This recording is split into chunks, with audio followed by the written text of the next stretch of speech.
علی خان صاحب، سینیٹر صاحب آپ کو کتنا ٹائم چاہیے؟ 15-20 منٹ؟ میم ہم سب نے پارلیمنٹری لیڈرز نے 15 لیے ہیں۔ میم میں نے تو دیکھا پچھلے والوں نے بھی 15-20 minute. So would you like more? 20 تو نہیں؟ Would you like more?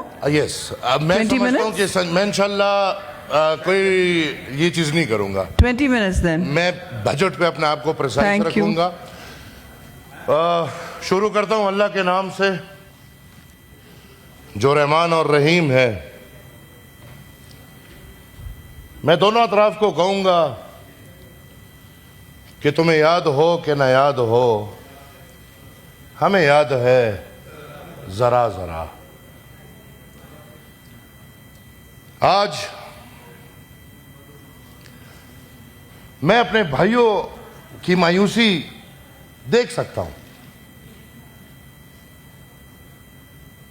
یہ ہمارے وہی بھائی ہیں جن کے ساتھ ہم 90s سے جب یہ اقتدار میں بیٹھتے تو یہ آنکھیں موڑ لیتے ہیں، اور جب اقتدار سے نکلتے ہیں تو پھر جمہوری لوگوں کی ضرورت پڑتی ہے۔ میں اس گھرانے سے ہوں جو 3 نسلوں سے الحمدللہ پالا پڑا ہے، اور ان 3 نسلوں میں الحمدللہ بہت کچھ سیکھنے کو ملا۔ پہلا وہ وعدہ جو پختونخوا اور کالا باغ ڈیم کا ہوا تھا، اور پھر اسی منہ پھیرا گیا، اور پھر بڑی بری کھانی پڑی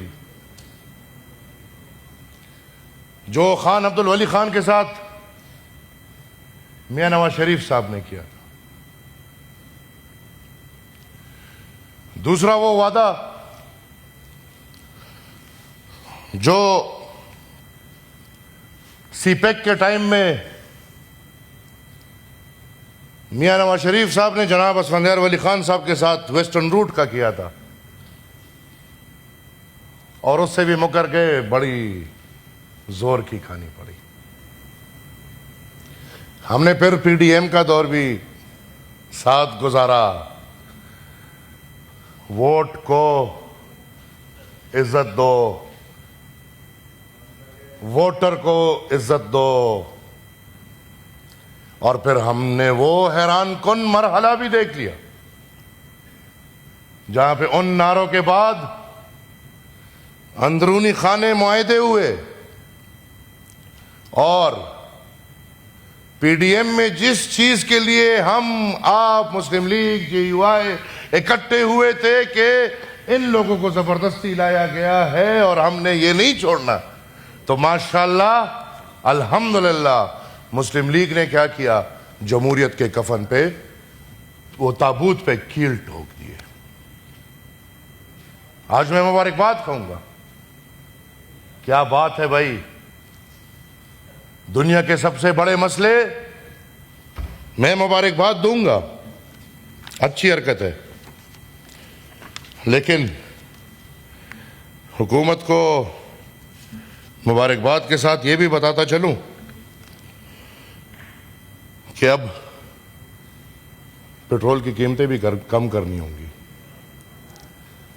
اب یہ جو لیوی میوی اور وہ پیٹرولیم لیویاں جو عوام کے جیبوں پہ اس جنگ میں ہمارے ریاست پاکستان نے ڈالا، جناب چیئرمین انہوں نے تو بڑے خوشی خوشی صلح کرا لیا، لیکن جو جنگ کے ایک دن بعد 100-200 روپے قیمت بڑھی تھی، کیا آج معاہدے کے ایک دن بعد وہ قیمت کم ہوگی کہ نہیں؟ حسب روایات وہ زیادہ ہی ہوتی جائے گی۔ میڈم چیئرمین ہماری ایک بدقسمتی ہے، ادھر ہم نے دیکھے، آپ نے دیکھے، آپ الحمدللہ انسانی حقوق کی دائی رہی ہیں، آپ الحمدللہ جمہوریت کے لیے آپ نے بڑی قربانیاں دی ہیں۔ آپ سنجیدگی دیکھیں، آپ بجٹ کی تقاریر دیکھیں، کوئی کسی کو زندہ باد کہہ رہے، کوئی کسی کو زندہ باد کہہ رہے، کوئی کسی کو چور کہہ رہے، کوئی کسی کو چور کہہ رہے۔ پاکستان کا سارا نظام آپ لوگوں نے 2-3 چہروں کے ارد گرد کر دیا ہے۔ وہ 2-3 چہرے جو چیز مان گئے سب پاکستانی ان پہ چلیں گے، وہ 2-3 لوگ وہ چیز نہیں مانے تو مسئلے ہوں گے۔ یہ باقی کے کروڑوں عوام کا کوئی سوچنے والا ہے کہ نہیں؟ میڈم چیئرمین، بجٹ پہ بات کروں، I can say it on oath کہ جس طرح مجھے، جس طرح آپ کو، جس طرح ہمارے باقی کلیگز کو، میڈیا کو، پاکستان کے عوام کو بجٹ کے دن پتا چلا کہ بجٹ کیا ہے، میں لکھ کے دیتا ہوں کہ مسلم لیگ والوں کو بھی اسی دن پتا چلا ہوگا کہ بجٹ کیا ہے۔ اور اس پہ آپ خوش نہ ہو، یہ ادوار آپ نے بھی گزارے ہیں۔ غلطیاں ہوئی ہیں نا، غلطیاں ہوئی ہیں۔ آج دونوں ایک دوسرے پہ انگلیاں اٹھا رہے ہو۔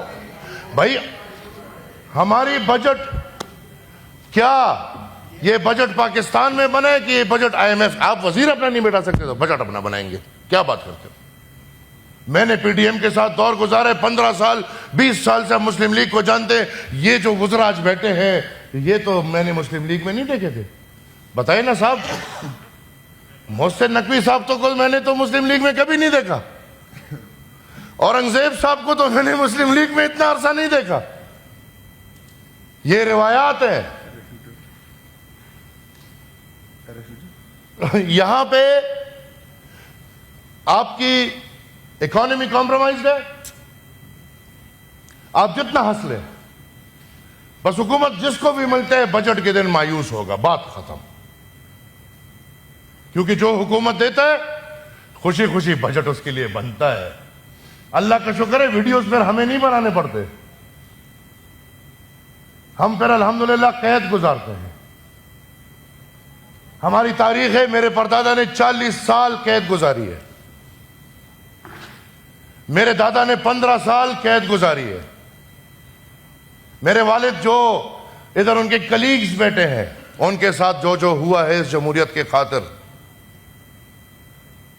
آج کل پھر بھی ہمیں امید تھی، پی ڈی ایم تھا، ان لوگوں کے دھوکے تھے، تو ہم سمجھ رہے تھے کہ ہم مل کے عوام کے لیے آواز اٹھائیں گے، اور جو پاکستان کی آئین کی عکاسی ہے کہ یہاں پہ طاقت عوام کا ہوگا ہم وہ کریں گے، لیکن بیچ میں ہم سب کے کمر پہ چھری کھودی گئی۔ آج ہم کس سے امید کریں؟ آج سب کمپرومائزڈ ہے۔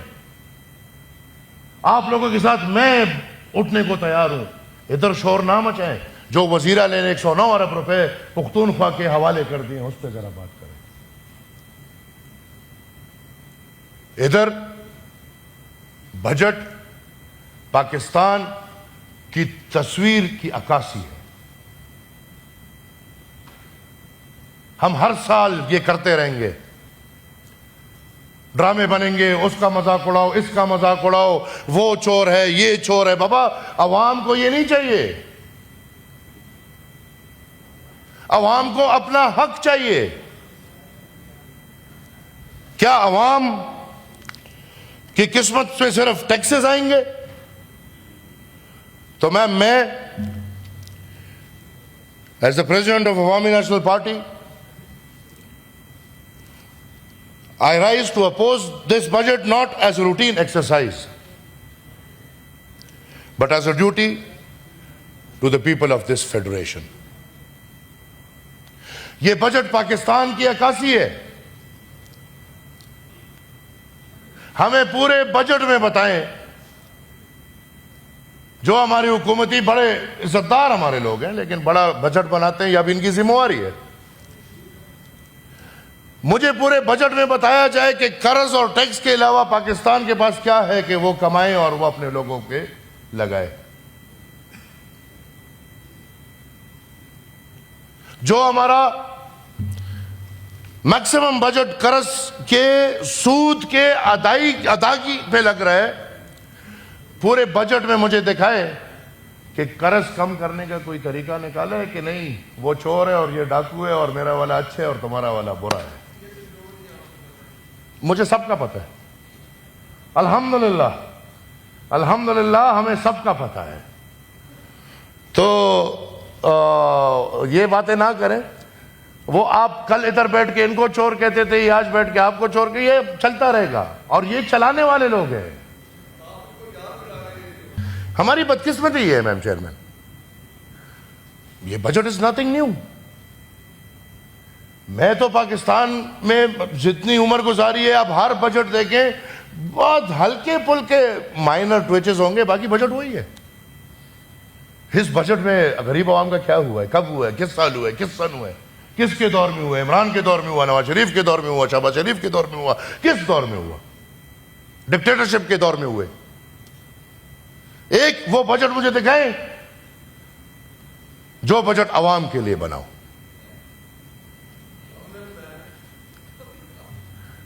آپ ڈاکٹر صاحب آپ فکر کریں، کسی دن سامنا ہوگا ایک عورت سے، وہ عورت آپ کی استاذ تھی، یاد رکھیں کہ ایک دن اس کے سامنا ہوگا آپ کا. باقی چھوڑ دیں، عوام کی خدمت تو ماشاءاللہ آپ سے زیادہ کون کر سکتا ہے. آپ تو بیٹھے ہی عوام کی خدمت کے لیے ہیں. لیکن وہ اس کا نام میں بھول گیا، بڑی مشہور وہ سپریم کورٹ کی جو میم آسمہ جہانگیر، ایک دن آپ کے سامنے ضرور کھڑی ہوگی تارڑ صاحب، اور آسمہ جہانگیر بی بی کو جواب دہ ہونا پڑے گا آپ کو. تو شاید اسی دن ہو. کچھ چیزیں تو ادھر بھی چھوڑ دو نا، جہاں پہ کھلواڑ ہو گیا اب وہ نہیں ہے تو وہ پھر آگے کریں گے کہ ہمارے شاگردوں نے کیا کیا کیا ہے. میم بجٹ 81 ہے. یہاں پہ پختونخوا کا حق کھایا جا رہا ہے، سندھ کا حق کھایا جا رہا ہے، بلوچستان کا حق کھایا جا رہا ہے، جنوبی پنجاب کا حق کھایا جا رہا ہے، پنجاب کا حق کھایا جا رہا ہے، اور دفاع کی خدمت ہو رہی ہے. آپ حکومت میں ہر کوئی بیٹھ کے یہ صوبائی خود مختاری احسان کیوں سمجھتے ہیں؟ یہ احسان نہیں ہے، یہ آئینی تقاضا ہے. اور بدقسمتی سے پچھلے دنوں میں وزیر اعظم اور تمام وزراء بیٹھ کے آئین کی خلاف ورزی کرتے ہیں، 18th امینڈمنٹ کی خلاف ورزی کرتے ہیں. یہ نظام آپ نے چلانا ہے، اسی طرح چلانا ہے، 100 بسم اللہ چلے گا. مجھے بھی پتہ ہے، آپ کو بھی پتہ ہے، ڈے 1 سے یہی ہے. 15% لوگ مزے کریں گے، مرات میں پڑیں گے، 85% لوگوں کو نہ چھوڑا جائے گا. کبھی آپ نہ چھوڑیں گے، کبھی یہ نہ چھوڑیں گے. ہم الحمدللہ کبھی اس طرف ہماری اتنی ہے ہی نہیں وجود کہ ہم ادھر بیٹھے. جو بیٹھتے ہیں انہی میں ہمت کافی ہے، بس نہ چھوڑی جاؤ، نہ چھوڑی جاؤ، نہ چھوڑی جاؤ، نہ چھوڑی جاؤ. پتہ چلے گا کب تک یہ قوم نہ چھوڑی جا سکتی. اور قوم بھی ہماری سوئی بھی قوم ہے. حق ملتا ہے تو کشمیر کو ملتا ہے. کیوں؟ کیونکہ وہ نکلتے ہیں، وہ اپنے حق کے لیے پوچھتے. ادھر بجلی آج بھی 3 روپے. کیوں؟ بجلی بنا رہے تو کوئی پختونخوا کیا کر رہے؟ یہ جو پختونخوا بجلی بنا رہے اور جس کو سب دبائی جا رہے ہوتے، آپ عوام کی خدمت کر رہے ہیں. آپ نے AG انقاذی فارمولے کے تحت پختونخوا کو کب کیا دیا؟ اور آج ہمارے پنہ خان بیٹھے میں مجھے بتایا جائے 3 سال میں جب ادھر ان کی حکومت تھی تو پختونخوا کو کیا دیا؟ میم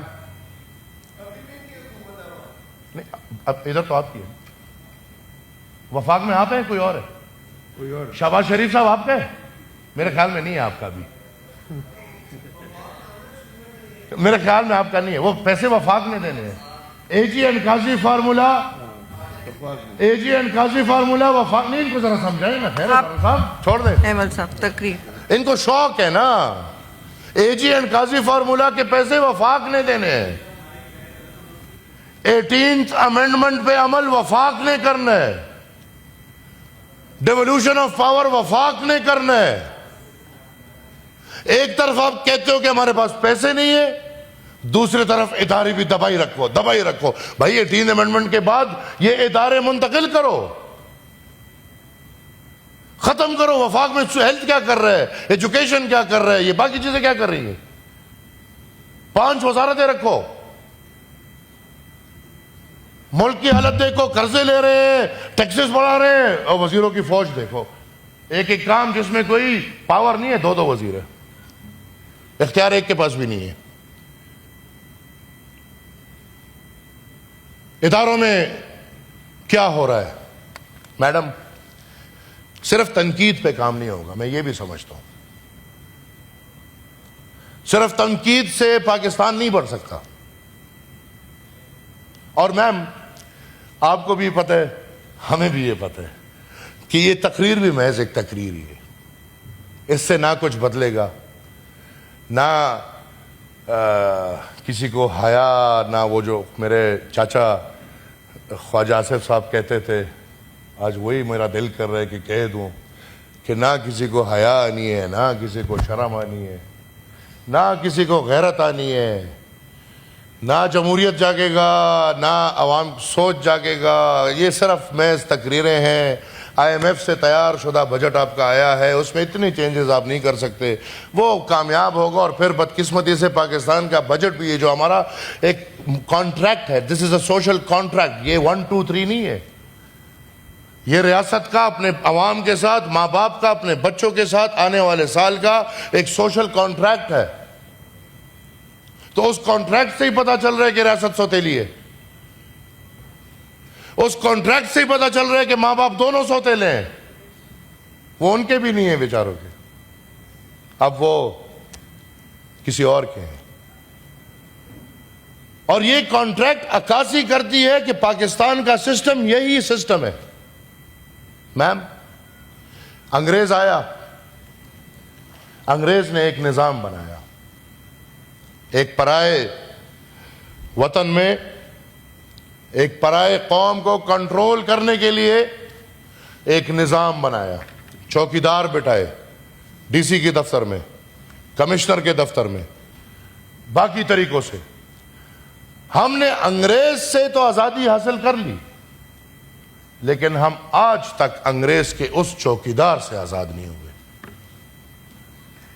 ڈی سی کا آفس آج بھی عوام کا آفس نہیں ہے، بلکہ ڈی سی کا آفس اس کنٹرولڈ رجیم کا بنیادی چوکیداری دفتر ہے۔ اس رجیم کے خلاف کوئی بات کرے گا، ڈی سی صاحب اٹھ کے انگریز کے زمانے کا قانون لگائے گا، 4 مہینے کے لیے قید کر دیا، 2 مہینے کے لیے قید کر دیا۔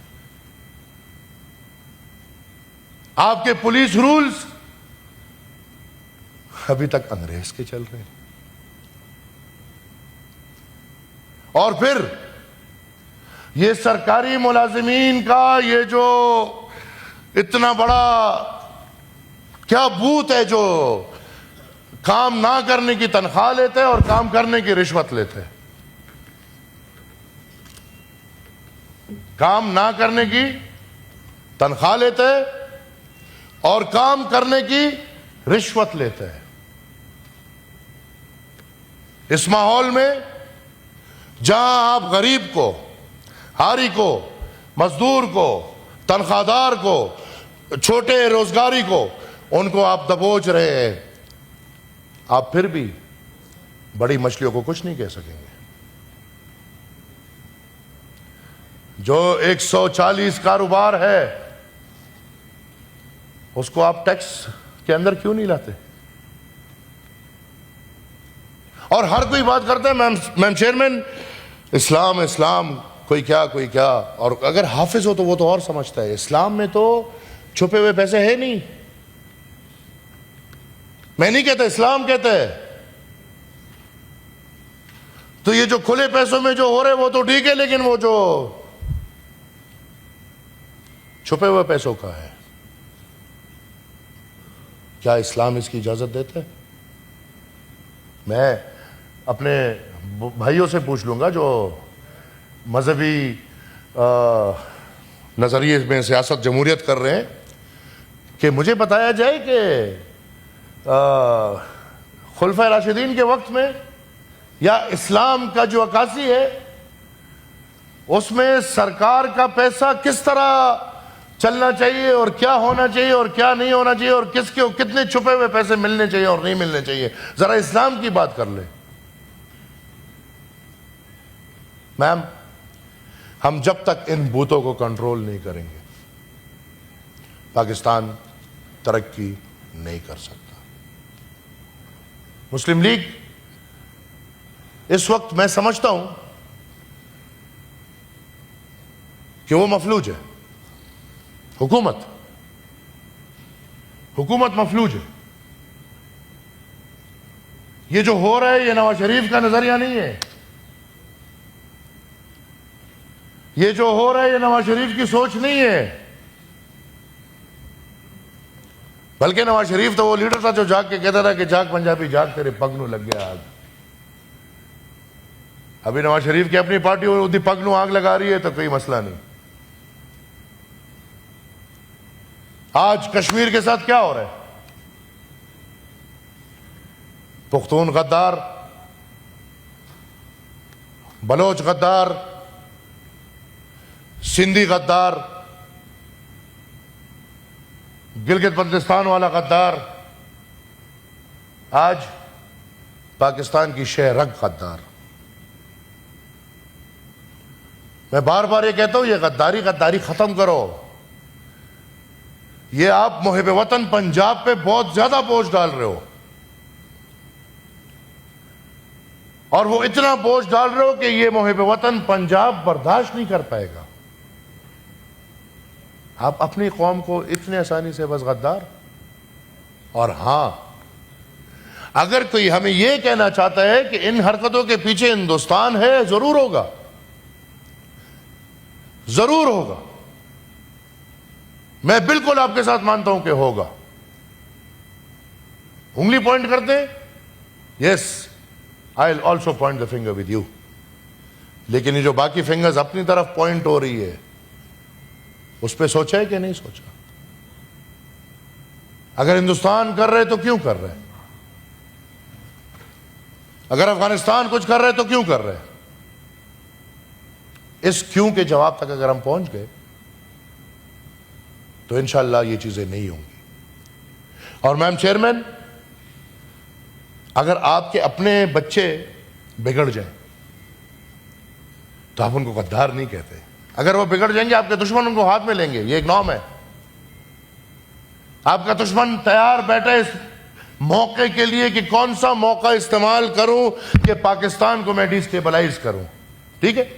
وہ موقع کیوں دے رہے ہو آپ؟ بلوچستان میں آپ موقع دیتے ہو، سندھ میں آپ موقع دیتے ہو، پنجاب میں آپ موقع دیتے ہو، پختونخوا میں آپ موقع دیتے ہو، کشمیر میں آپ موقع دے رہے ہو۔ کل رات کو کیا ہوا ہے تارڑ صاحب؟ یہ ساری زندگی پڑی ہے، ساری زندگی تو آپ حکومتوں میں نہیں بیٹھے ہوں گے۔ یہ جو کشمیر میں کل رات کو ہوا ہے اس کا جواب کوئی دے گا نہیں دے گا؟ کہ نہیں بس ریاست کا یہی کام ہے کہ بندوق اٹھاؤ، گولیاں مارو، لوگوں کو مارو، آواز دباؤ۔ میم، سنجیدگی سے کام ہونا چاہیے۔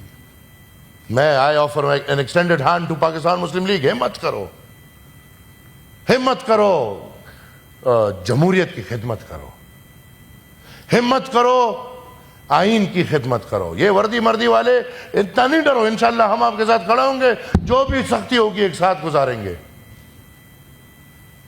ہمت کرو، عوام کی خدمت کرو، ہمت کرو، وہ آئین اور قوانین لاؤ جو عوام کو مزے دے۔ طاہر صاحب، جس طرح آپ نے عدلیہ کو قابو کیا، ہمت کرو۔ جس طرح آپ نے عدلیہ کے تمام تر چیزیں اپنے ہاتھ میں پکڑ لی اور اب طاہر صاحب کی جو مرضی انشاءاللہ عدالتوں میں وہی ہوگا، کرو۔ ہمیں بابو وزیر نہ نہیں چاہیے ہمیں کہ بابو ہو، ہمیں وزیر چاہیے جو عوامی نمائندے ہو۔ آپ ہمت کرو، انشاءاللہ ہم آپ کے ساتھ کھڑے ہوں گے، ہر حد تک جائیں گے۔ میم، یہ بجٹ ایک مذاق پاکستانی عوام کے ساتھ، پاکستانی باشعور قوم کے ساتھ، تنخواہ دار طبقے کے ساتھ، استاد کے ساتھ، طالب علم کے ساتھ، اس قوم کے ساتھ۔ ہم بھائی بات کرتے ہیں سیکیورٹی کی، ہم بات کرتے ہیں ڈیفنس کی۔ کیا یہ ڈیفنس اور سیکیورٹی یہ ہے جو ہے کہ بیریئرز ہوں گے, خوف ہوگا, ہراس ہوگا. نہیں, defence and security is social defence and social security. ہم صرف بندوق سے سیکیور نہیں ہیں, ہم صرف توپ اور ٹینک سے سیکیور نہیں ہیں. میں ختم کرنے والا ہوں. ہم اگر سوشلی سیکیور ہوں گے, ہم مورلی سیکیور ہوں گے, یہاں پہ سکولز بنیں گے, یہاں پہ ایجوکیشن کچھ طریقہ ٹھیک ہوگا, یہاں پہ اسپتال بنیں گے, یہاں پہ سڑکیں بنیں گی, یہاں پہ لوگوں کو روزگار ملیں گے, یہاں پہ کارخانے بنیں گے, یہاں پہ لوگ ٹریڈ کریں, تجارت کریں جو آپ نے بند کیے ہوئے, تب آپ کی سوشل سیکیورٹی آگے بڑھے گی. میم, اگر آج کے دور میں یہ کہوں کہ میرے پاس 1 ارب نیزے پڑے ہیں, تو ان نیزوں سے میں لڑ سکتا ہوں. اگر آج کے دور میں کہوں کہ میرے پاس 2 کروڑ تلواریں ہیں, تو ان 2 کروڑ تلواروں سے میں لڑ سکتا ہوں. تو گورنمنٹ کے لیے مشورہ ہے کہ دور بدل گئے ہیں. اب انسانی جنگ بہت کم ہے, اب انسانوں کی ضرورت نہیں ہے, اب باٹس ہے, اب ٹیکنالوجی ہے, اب ڈرونز ہے, اب میزائلز ہیں. اب تو بناؤ, بالکل وہ چیزیں بناؤ, لیکن یہ جو اپنے عوام کو کنٹرول کے لیے جو 1 کروڑ تلواریں رکھی ہوئی ہیں, ان کو قابو میں لاؤ. بہت شکریہ. شکریہ.